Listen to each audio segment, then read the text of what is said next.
Davis Roberts. Does the name sound familiar? If your response is, I don't know, you are correct. So what are you telling me, Doc? Is he going to be all right or is he going to be crippled? I don't know.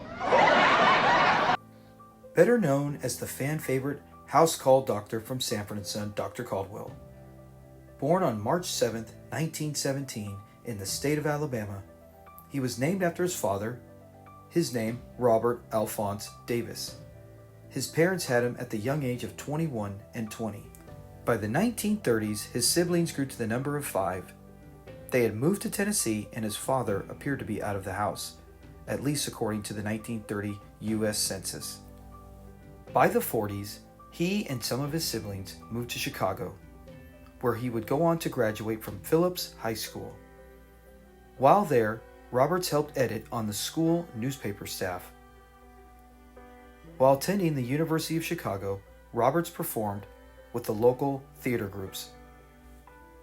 Davis served in the military during World War II and obtained the rank of first lieutenant. It would be after his return from duty that Davis would start working in Hollywood. His first appearance on screen was in the movie The Long Night. Davis made many more appearances in movies in the 1950s and was credited as Robert A. Davis. But it was around this time that he changed his name to Davis Roberts. Davis would go on to appear in over 135 movies and shows, the final one being in 1993 titled The Gifted. From the late 40s to the early 90s, Davis was a busy man leaving his mark on entertainment. Such legendary shows from each decade, Amos and Andy from the 50s, The Untouchables, and Star Trek from the 60s. The 70s was his finest, a reoccurring role on Sanford & Son as Dr. Caldwell. I gotta give it up? Or they gonna kill me? Yeah, them cigarettes will do it.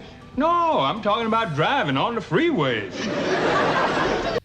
All in the Family, The Jeffersons, and the principal, Mr. Bradley, in What's Happening were all amazing hits from the 70s.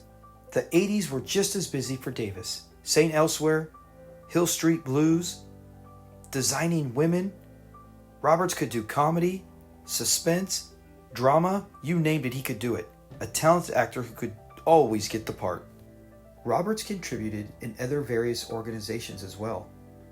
On August 13, 1967, he and several other members of the NAACP Beverly Hills branch presented the first ever Image Awards to recognize significant work by blacks in film, TV, music, literature, and more.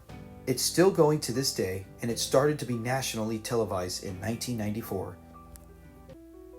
On July 18, 1993, Davis Roberts passed away at the age of 76. He was at his home of his brother, Charles, and passed away of emphysema. Because on Monday, Wednesday, and Friday, I'm a doctor. The other days, I work in the post office. Davis Roberts' contribution to the entertainment industry were only second to his contributions to his community. The work and impact he had on the black community helped shape what it is today and paved ways for the generations behind him. Always remembered for the phrase, I don't know. Turns out in the game of life, Davis really did know.